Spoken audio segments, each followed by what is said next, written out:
Peter Lambert pitches well. The bullpen continues to be an issue for the Rockies. Are the Houston Astros linked to CJ Cron and the Connor Joe story? All of that and more on today's episode of Locked On Rockies, brought to you by Ethan Smith of Locked On Pirates. And welcome everybody back to Locked On Rockies. My name is Ethan Smith, your host of the Locked On Pirates podcast, but your host of the Locked On Rockies podcast today here on the Locked On Podcast Network, where it's your team, your Colorado Rockies every day. Of course, Paul is on vacation. You guys got Paul Francis Sullivan, a.k.a. Sully, yesterday. You're going to get him again tomorrow. You got me today. So hopefully you guys have fun and also follow all of the Locked On Podcast Network podcasts. We always do very fun stuff all across the network. We have hosts for every single team in Major League Baseball. Sometimes they switch over. The Colorado Rockies, I watched the game yesterday in preparation for this show. Played pretty well until the ninth inning. Peter Lambert yesterday pitched a fairly solid game for the Colorado Rockies in the 5-4 loss to the Washington Nationals. It saw the Nationals score 4 runs in the bottom of the ninth inning, including a walk-off. The Nationals only had 5 hits in this game, and Jimmy Lambert was a big reason why. 6 innings pitched, 3 hits, one run was scored against him, but it was an unearned run. He also had the 2 strikeouts and only 1 walk. And that was Peter Lambert. Sorry, I'm thinking of Jimmy Lambert, completely different person. But Peter Lambert has done good things for this team as of late. Brent Suter came into the game yesterday, shut it down for 2 innings, got 1 strikeout, and then Daniel Bard would blow the save here for the Colorado Rockies, and it was just a mess. He only gave up 1 hit here, but walked 4 batters, with his control continuing to be an issue for this Colorado Rockies team. 4 earned runs. It just was not good, and it was just back-to-back days. I mean, this came after Austin Gomber set the club record for 27 consecutive innings without walking a batter. And then it comes again after Peter Lambert pitches well. So now the bullpen for the Rockies has been an issue pretty much all season, I would assume. Watching the series against the Pirates in Colorado early in April when the Pirates were riding a high, I remember the bullpen was struggling a lot. And going back to Gomber, by the way, that 27 consecutive innings without walking a batter was held by Jose Jimenez, who pitched 23 2/3 innings pitched in a row without allowing a free pass back in 2002. And Gomber's streak of 27 innings without walking a batter is the fourth longest in MLB this season, behind Zach Gallen, George Kirby, and Zach Eflin, who all did it and had 30-plus innings without a walk. I believe Gallen holds the lead at 35, which happened in May. And I already alluded to it. Daniel Bard, he surrendered 4 runs in the bottom of the ninth. It was the second straight game the Rockies blew a lead here. Of course, they won the first game against the Washington Nationals. But when you're surrendering 15 runs in the 7th and 9th inning over the course of 3 games, so you're allowing 5 runs on average in the final 3 innings, you're not going to win too many baseball games, folks. And that's just been an issue from something that I see Paul talk about all the time with the bullpen. And the stats back it up for sure. The Rockies bullpen currently ranks 25th in baseball with a 4.77 ERA, which is only ahead of Texas, Kansas City, Washington, and Oakland. I believe they're tied with Texas in that category, but just not good overall. And obviously they just traded Justin Lawrence, so that's going to make things a little bit tougher on this bullpen. It's being worked a lot. And the Rockies bullpen, statistically, man, it's just bad. We'll go through this. They rank 29th in hits allowed, just ahead of Oakland. They rank 29th in earned runs allowed. They rank 26th in WHIP, 15th in home runs allowed, 29th in walks, and 12th in strikeouts. So the strikeout totals are there, but that could just be a mixture of how much they've been getting used and a lot of other scenarios that go into that. And yeah, I mean, Pierce Johnson gets traded to the Atlanta Braves. He was your closer. He had 13 saves on the year. And that likely won't help the bullpen much moving forward, seeing as how much of a workload they've had to take on. But one guy who's been very good for the Colorado Rockies out of the bullpen and still has a lot of team control is Justin Lawrence. He has 44 games this year, 52 innings pitched, a 2.94 ERA, 53 strikeouts, and a 1.12 WHIP. And over his last 15 games, he has a 2.16 ERA. So Justin Lawrence is the kind of guy that I think the Rockies need to hold on to. Or if you really want to get something really good for him, you potentially do it now. And again, he has a ton of team control. I think he signed through the 2026 season. I believe that's his first arbitration year. So maybe even 2027. But he's done fairly good things for that Rockies team. And I do enjoy the fact that the Rockies have somebody in the wings after the Pierce Johnson trade, because it did seem like things are going to be very dire for this bullpen. But in hindsight, you got Justin Lawrence. Guy knows what he's doing. He's a very good pitcher, and I hope Rockies fans hold on to him. But with the trade deadline very much approaching, we have pretty much one more series for every team before the trade deadline comes up on Tuesday, August 1st. I want to let you guys know about Ibotta. Are you picking up burgers and hot dogs for a summer barbecue? Of course you are. Everybody does. It's the taste of the season, baby. So why not get cash back for it with Ibotta? It's officially summer, and a new season means new clothes. But your closet shouldn't be the only thing growing when you make those purchases. Now, you can also watch your cash back grow with each purchase with Ibotta. Finally, taking that summer vacation you've been planning but dreading buying all the necessities before you take off, well, it's time to stop spending your hard-earned money without getting anything in return. Ibotta gives you cash back on hundreds of grocery items, from produce to personal care to pantry goods, so you can make sure you're beating inflation no matter what you're purchasing. Either link your loyalty account or upload your receipt after you shop and get your cash back. It's that easy. The average Ibotta user earns $120 per year. That could cover the cost of an entire shopping trip, or you could use your cash back to buy that flight you've been eyeing, that game you're dying to go to, or that fancy dinner you've been craving. Other apps give you points that don't amount to much. With Ibotta, you get real cash back that you can cash out to your bank account, PayPal, or gift cards. You can earn cash back on hundreds of online brands and retailers too when you start with Ibotta, including Lowe's, Macy's, Sephora, Best Buy, and more. Right now, Ibotta is offering our listeners $5 just for trying Ibotta by using the code MLB. When you register, just go to the App Store or Google Play Store and download the free Ibotta app and use code MLB. That's IBOTTA in the Google Play or App Store, and use code LOCKEDON MLB to get cash back. If you want to listen, by the way, to the Rockies hometown broadcast, download the SiriusXM app. That's SXM. And, of course, everydayers, you know Paul's going to be taking care of you guys over here at Locked On Rockies, as he always does. So, yeah, you can see over there on the right, are the Astros linked to CJ Cron? I'm going to let everybody in on something here. CJ Cron is one of my favorite players in baseball. I love power hitting first baseman.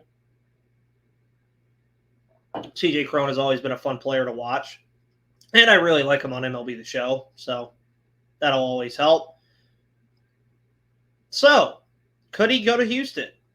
There's been little rumblings about it. We've also heard about Randall Grichuk potentially going to the Yankees. It's rumor season, folks. We know what's going on.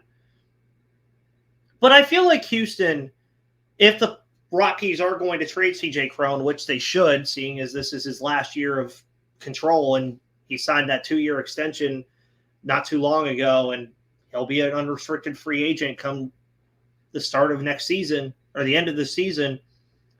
Why not Houston? CJ Cron, by the way, slashing 255, 299, 480, and 778 on the season with 11 home runs and 31 RBIs. So I mentioned Houston as, to me, for Cron, the best fit and best for what the Rockies could get back. Jose Abreu, we all remember, was their big offseason signing. That was the guy that the Astros wanted to go get to fill in that first base hole that Yuli Gurriel was going to leave with him. And he got paid, got the whole deal, but he has not played well for the Houston Astros at all. Abreu slashing 241, 295, 346, and 641, considerably worse compared to CJ Cron with 8 home runs and 51 RBIs. Of course, the RBI total I think is going to be a little bit better, seeing as the Astros have a much better offense than the Rockies do.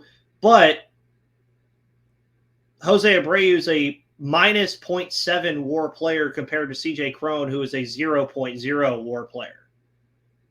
So, I mean, that basically, to me, statistically proves why I think the Astros should do it. And for any contending team, CJ Cron would be a very good bat to add to your lineup. He can DH, he can play first base, and he should be a commodity on the market for sure. I mean, I wouldn't see why he shouldn't be. He's a UFA after this year, as I already mentioned. And for most teams, it would be no more than a rental, depending, or maybe they re-sign him. But for the Rockies, you don't want to make the same mistake that you've made in the past with players like Trevor Story, where you just let him walk for free. Get something for him, right? Like, get something. And that's what I always say about teams at the trade deadline. You always want to make sure that you get something in return for these players. Like for my Pittsburgh Pirates right now, Carlos Santana, G-Man Choi, and Rich Hill are our 3 trade candidates right now that are all free agents at the end of the year. They're all in pretty aging players that would be very good on contending teams. So even if you're not getting anything crazy back, you want to at least get something. And for CJ Cron, there was 2 players on the Astros system that I really enjoyed taking a look at. And that was Misael Tamarez, who's their number 11 prospect, and Joe Perez, who's their number 14 prospect, both of them with ETAs of 2023. If I'm the Rockies and I'm trading players away right now, I think my idea is I want to trade these guys away for players that are going to be available to play for me maybe this season or at the beginning of next year. And Perez and Tamarez would do that for you from the Houston Astros. Tamarez, of course, being a starting pitcher. The Rockies could always use starting pitching. Joe Perez is a third baseman and an outfielder. I'm sure you could find somewhere for him to play. He kind of has that utility type. Obviously, the general manager at Houston does love his utility players and his utility bats. CJ Cron is not really that. So who knows? There could be suitors for CJ Cron. We've heard suitors for Randall Grichuk. You're probably going to hear suitors for Justin Lawrence. And if I'm the Rockies, I take every call. Get something for these guys. Maybe you find the diamond in the rough in the prospect pool from some of these guys that you really like. And CJ Cron, I think a lot of people said he's not going to bring you a massive return, but it's at least going to be something. And power bats are always a commodity at the trade deadline, especially with the way baseball is played now with the 3 common outcomes of strikeout, walker, home run. I think CJ Cron could fit that bill very well. And this is going to be a bit of a shorter episode just because Paul does know that I have work today as well. So while I'm recording, I'm about to head straight to work as soon as this is done. But I wanted to talk to you guys about Connor Joe, who recently hit his 3-year anniversary from being cured from cancer. And, of course, Connor Williams over at Buck's Dugout wrote at SB Nation wrote about this on June 20th, so about a month ago, but said it in a very nice way, so I'll just quote him here on his first little paragraph. You'd be forgiven for having a hard time keeping track of Connor Joe once he left the organization and drafted him in 2014. It's for Pirates. Between numerous trades, a Rule 5 draft selection, being designated for assignment, and free agency, his journey was somewhat less than conventional. So for you guys from Rockies land who know, obviously he played with the Colorado Rockies. He was drafted by the Pittsburgh Pirates, is now on the Pittsburgh Pirates again, was traded to the Atlanta Braves for Sean Rodriguez in 2017. And yeah, I mean, you look at the transaction list for Connor Joe, and it's a very, very very long list. I mean, Connor does a great job in this story kind of highlighting it all, because he was traded to the Braves in 2017 in August, and then less than 2 months later, he was traded again to the Dodgers, where he was in AAA. He was unprotected that offseason by the Dodgers, so then he goes to the Cincinnati Reds. Never played a game for the Cincinnati Reds, and then was traded to the Giants, where a lot of people are known for him playing there, was the San Francisco Giants. He only appeared in 8 games, though, in San Francisco.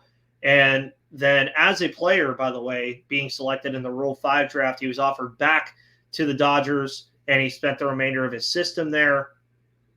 Got a non-roster invite to league camp that following year, and that's how he ended up with your beloved Colorado Rockies. And I thank the Rockies a lot for Connor Joe, for his sake, because you guys were really the first organization that gave him a shot. Realistically, he did spend the past 3 years in Colorado. Of course, we all remember the minor trade that was made in the 2022 offseason, where he comes to the Pittsburgh Pirates, where he originally was drafted to. And obviously, we've all heard the cancer story and everything too. Drafted 39th overall, has done interesting things. You know, cancer's that weird thing that we all wish just didn't exist. And you listened to everything I just said about Connor Joe's career, and then you add a diagnosis of testicular cancer to that. And this was found out, by the way, after his spring training invitation from the Dodgers. And this is what he had to say about it in the article that Connor wrote. The Dodgers, invited me to big league camp. I had the chance to make the team. You go through these yearly physicals. They're usually pretty mundane. That one happened to just not be so normal. Obviously, he had cancer chemotherapy infusions over the span of 3 months. Obviously, he had surgery to remove the cancer as well. And Connor says this, during his second cycle of treatment, Joe would lose his hair. I was playing cards with my wife, ran my hands through my hair, and the hair came with it. I shaved my head right away. It was just the easiest thing to do. And if you've seen Connor Joe lately, the hair is all back. It goes down to like below to his shoulders and everything. So Connor Joe, phenomenal story. Just something that I figured I wanted to bring up with you guys, seeing as he's in Pittsburgh now and spent the last couple of years in Colorado. But guys, enjoy the rest of the Rockies season. Thank you so much for having me here on the Locked On Rockies podcast, brought to you by Ibotta. You can follow Paul on all of the social media platforms. You can find me. You can follow me on Twitter at MVP_Ethan or at Locked On Pirates if you'd like. Thank you guys so much for having me. Have a wonderful Thursday. Paul will be back soon, but I'll see you on the flip side.